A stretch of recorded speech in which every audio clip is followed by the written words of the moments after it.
A morte e o clamor dos mártires.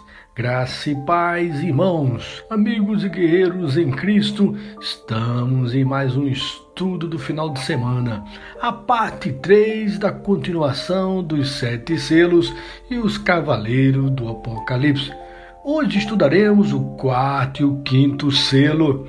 O quarto selo, vemos o cavalo amarelo com seu cavaleiro que representam a morte.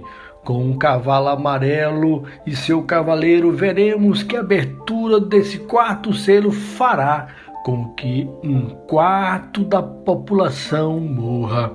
Ao lermos Apocalipse no capítulo 6, versículos 7 e 8, diz: Quando o Cordeiro abriu o quarto selo e ouvi a voz do quarto ser vivente dizer: Venha!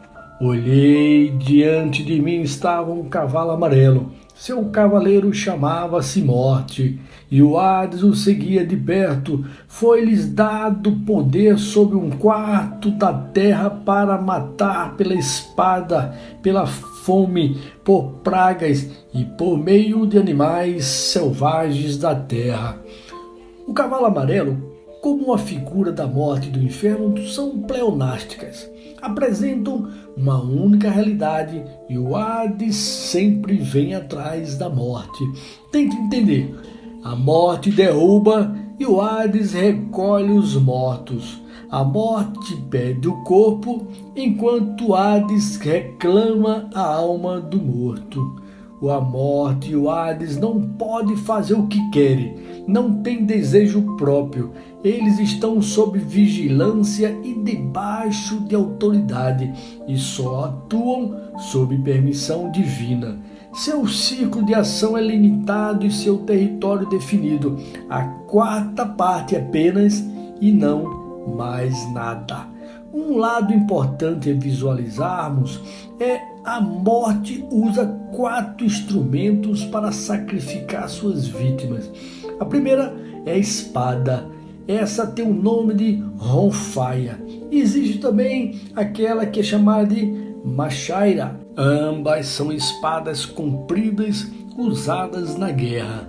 Aqui trata-se da morte provocada pela guerra. O segundo instrumento que a morte usa é a fome, que é uma espécie de subproduto da guerra. Cidades sitiadas, falta de transporte com alimentos, muitos não conseguem comprar esses alimentos e, consequentemente, morrem.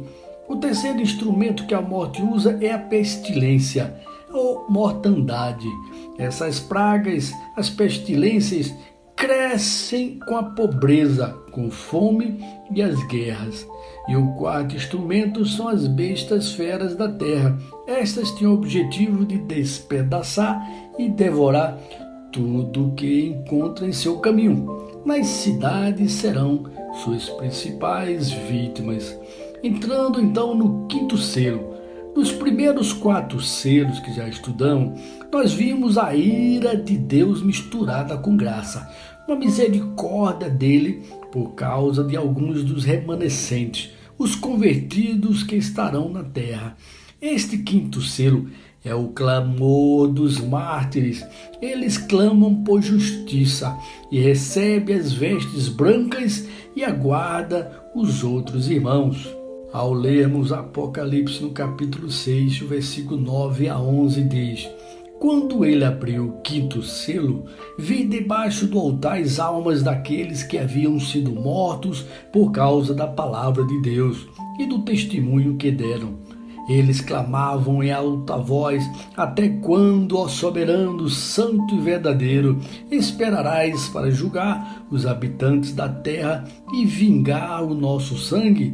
Então, cada um deles recebeu uma veste branca, e foi-lhes dito que esperasse um pouco mais, até que se completasse o número dos seus conservos e irmãos que deveriam ser mortos como eles.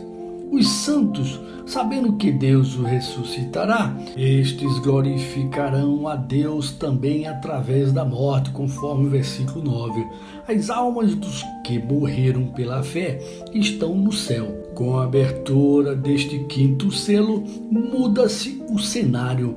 da terra passa-se ao céu. Passamos da causa para o efeito. Essas pessoas mortas, mas ainda não ressuscitaram, as almas sobrevivem sem um corpo, estão conscientes. Elas não estão dormindo. Essa é a nossa gloriosa convicção.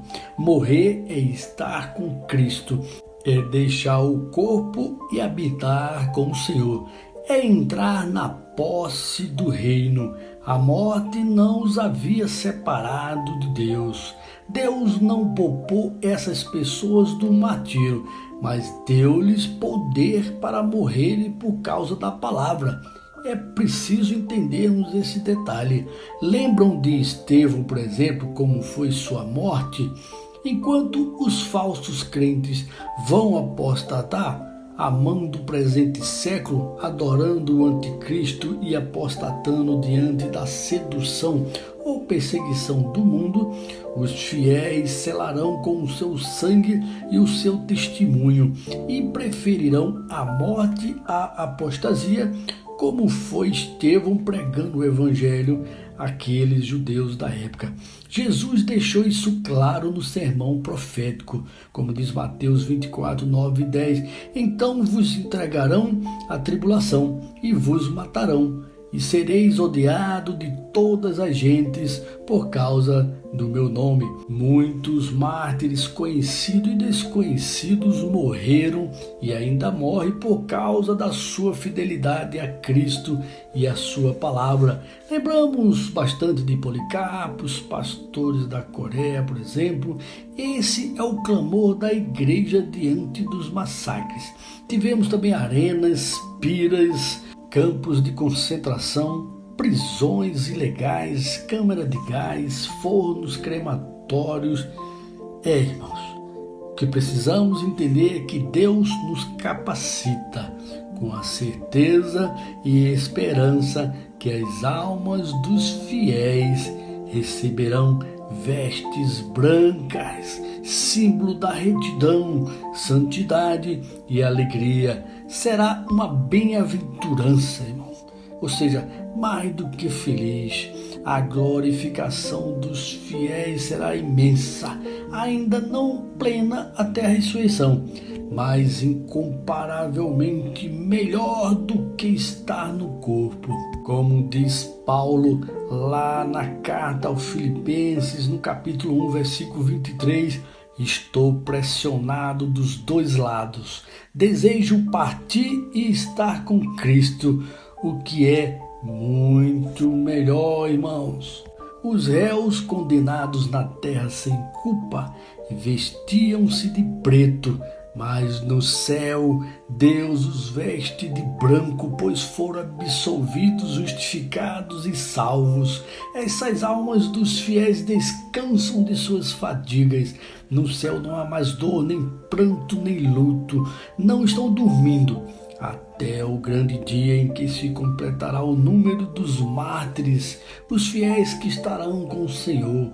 O tempo determinado até o dia do juízo não pode chegar. O Cordeiro está no controle. Nenhum fio de cabelo nosso pode ser tocado sem que Ele permita.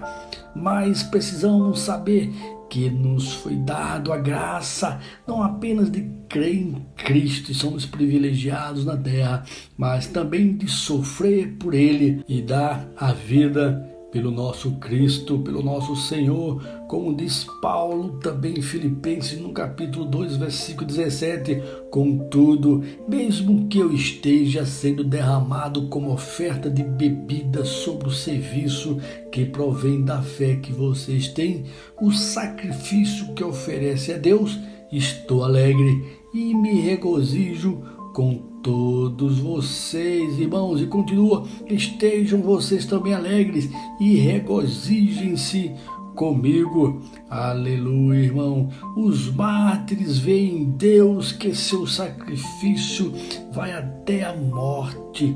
Deus está no controle como sempre teve. Quando o inimigo parece estar ganhando, a igreja vence ao se dispor a morrer pela fé. somos de Deus, irmãos. Amém? Amados, estamos encerrando o estudo por hoje, mas espero que aproveite esse momento, que Deus abençoe, tenha um excelente final de semana e até terça-feira com mais um devocional diário.